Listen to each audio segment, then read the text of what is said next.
G'day,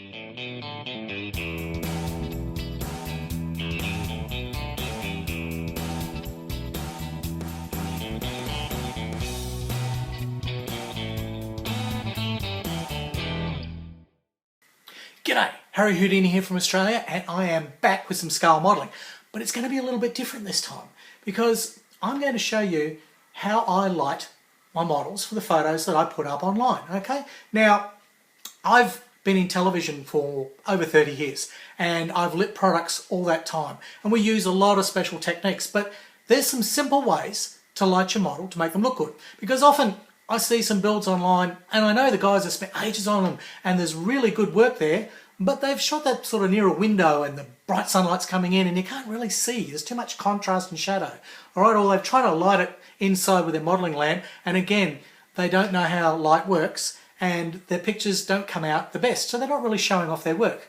Now that's a shame because it's really not that hard, and I'm going to show you a trick using two lamps, any old lamps, any kind of lamps you got. I've got an LCD one here and that one over there's got a fluoro on it, and I'm going to use those, and I'll use the light in the room as well, just the stuff I've got lying around.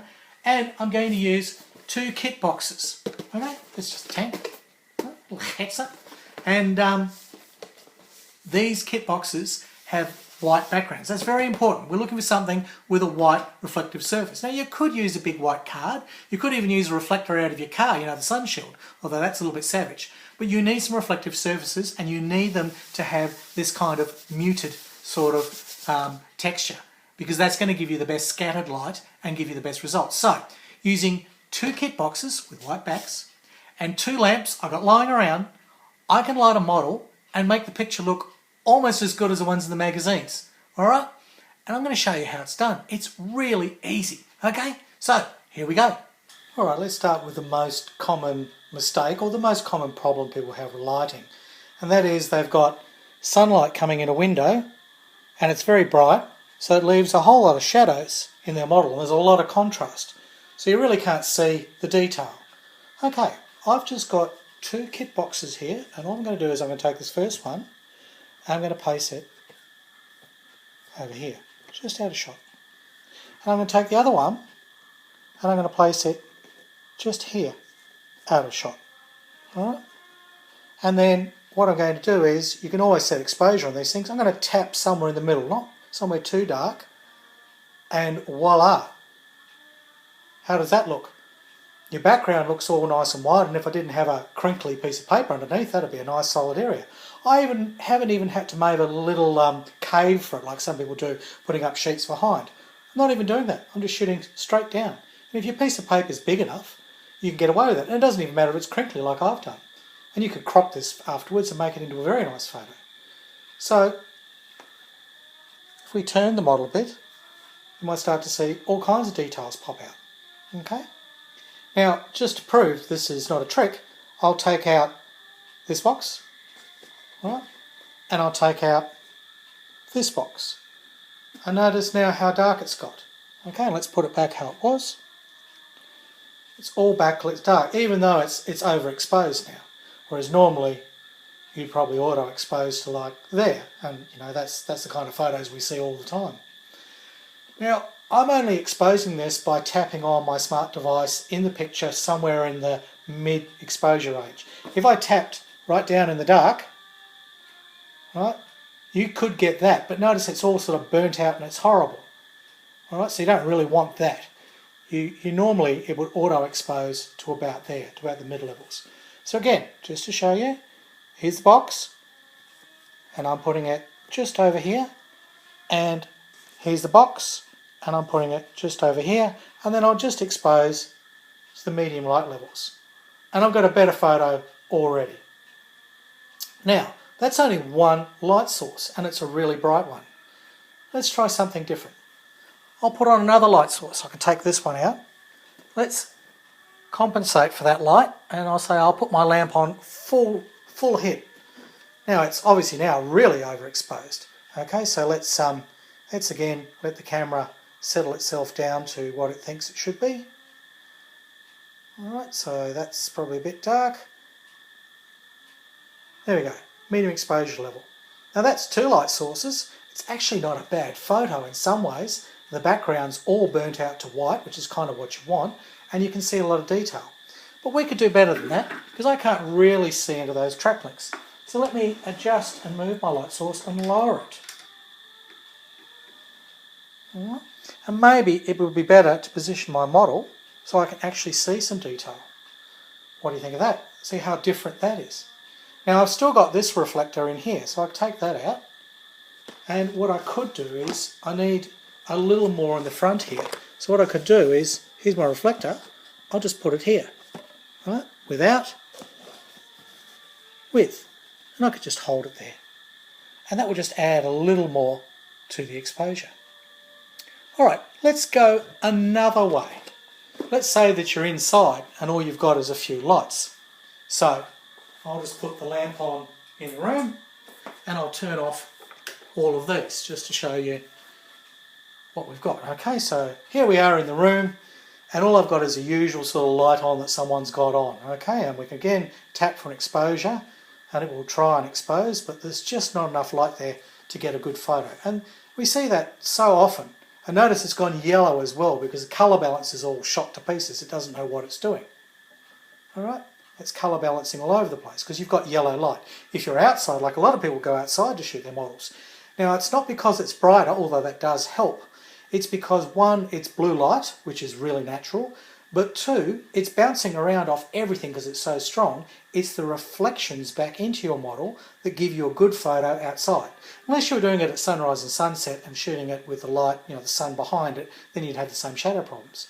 But we can get illumination from all angles inside by simply using reflectors. So, what I'll do now is, my light source on the side here, okay, that one, it's too strong. So what I'm going to do is, I'm going to put my box, right, this box here, I'm going to put it way out of the side and I'm going to actually point my light onto that box. Okay, so that's, my light now doesn't point onto the model, my light points on the box. It's probably a little too close because you're getting a bit of burn out there, so bear with me. So what I really want is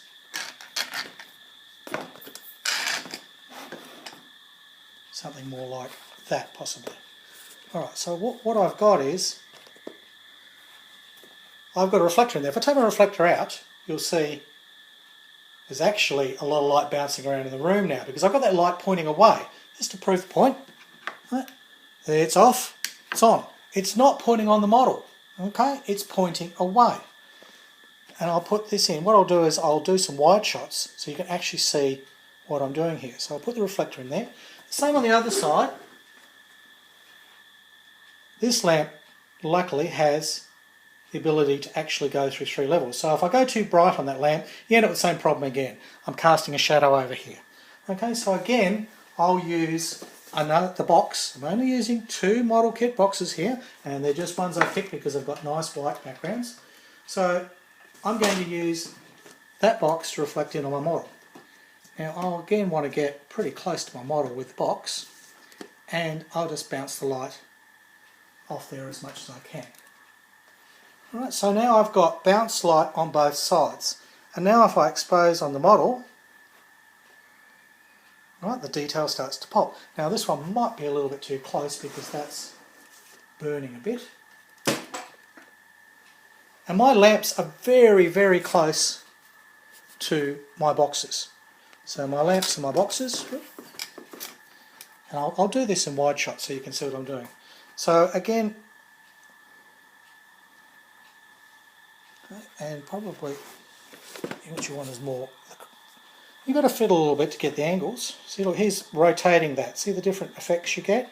And eventually you find, all I'm doing is taking this box and rotating it. So I'll rotate that box until I go, that's what I want, that's more even. Alright, and then tap on it to get my exposure, and I've got a reasonably well illuminated model. And now I can pretty well put it at just about any angle I want, and the light's fairly even. There are still highlights, there are still shadows, but I'm not having huge contrasts. My model is fairly evenly illuminated. And I just did that using 2 desk lamps and 2 model kit boxes. and you just basically have got angle. Now, what I'll do is just hold on your lunch, just to prove what I'm doing. I'm going to go walkies. Okay, so that model kit box is there, and that light's pointing on it. And this model kit box is here, and that light's on it. And overall, by the time you get back to your model, and see, I can even go nice and low. See, that model is well lit. It is smoothly illuminated. It still has shadows and still has highlights. All right, and I can pretty well go at a number of angles, and no matter how I play with it, I've pretty well got a nice little lit area.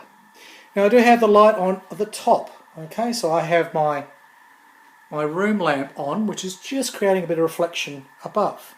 All right, so let's turn that off and see how it changes. Okay, so sorry moving around, but I'm trying to prove the point. So we turn that off because we were using that for what's called a fill light. So that can go off and you still get a nice illumination using reflection. All right, now let's bugger this up just to prove. All right, so we'll take out, here's this box. All right, I will take it out. Notice it's got all dark on one side now. Okay, and this box, all right, I'll take it out. So that's how much work those boxes were doing in reflecting. All right, so again, we'll just pop that box back in. All right, actually, I think I had it vertical, because that's call it a tall lamp. All right, and then on this side, this lamp I've got pointing away over here, and I could go vertical on it too to get a bit more the angle I want. And back in here. Now, the overhead light helped as well. That was what we will call in the business a little fill light. And you usually have one of those sort of in your room. So, you know, it's handy to have that light, and plus you want to be able to see what you're bloody doing. So, your overhead light, not a fluoro. Well, actually that one is a fluoro, but not a strip fluoro. They have a horrible frequency on them. They produce a disgusting green light, generally, unless you've got daylight ones. But I have now got fairly even illumination. Okay, now that's on the white, and I only did that to show you. I often shoot mine models, and bear with me, I just shoot them on my cutting board because it's a nice neutral background and often they look good. Okay, and that's how I shoot normally. I'll just shoot on there. Okay, and I'll get a nice shot. So that's 3 light sources, admittedly, but I've got my inside standard lamp. You could use your overhead light that you're using, and mine's a little bit to the back, so it's also worked like a backlight. And then all I've got is one light here reflecting off for a key, another light here reflecting off that box for another key. There's my standard lamp, right? So it's easy as that, and I've got a very well illuminated model. At least I think so. Okay? So I hope that might be of help to some people who've been struggling. And you can use these same tricks with sunlight.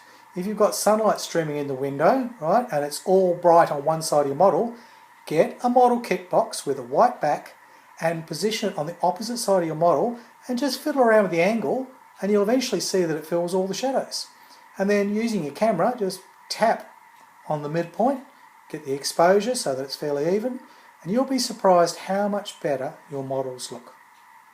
Now if you've got any questions, because there's heaps more to this, I've only scratched the absolute surface of lighting, but this is a simple trick using kit boxes reflecting off lamps to produce an evenly lit model. If you want to know more, just message me. I'll tell you all kinds of tricks. If you try it and you're having problems, take a photo, show me what you've done. I could probably see from the photos straight away where you went wrong. Okay? So, what do you think? Does it look easy? It really is. Believe me, once you try this, just get a light source, get a box with a white back, and try reflecting in and see how it looks. It's better if you've got a camera on it, because the camera is going to show you the exposure and you'll see really exactly how it's reacting to that light. Whereas your eyes tend to guess and change, and your brain changes things and gives you a more distorted view of what's going on. Believe you me, the camera doesn't lie. Your eyes and your brain, oh, it's telling you a lot of fibs. So set your camera up so you can see what you're doing. Set up your reflectors, you know, just your kit boxes, that's all they are. Very simple, okay? You don't need expensive equipment. What's lying around will work. And I hope this tutorial might have given you some ideas and given you sort of some methods of better lighting your models so we can see that great work that you're doing. Okay? Now, if you're struggling at all, email me, contact me on Facebook, send me a line on YouTube, and I'll try and help you through. But really, lighting models isn't that hard once you know the tricks of reflection. Okay? So there you go. That's it. That's all I've got to say this time. I hope it's been some help to you. All right, well, it's goodbye from Australia, and it's hooroo from Harry Houdini.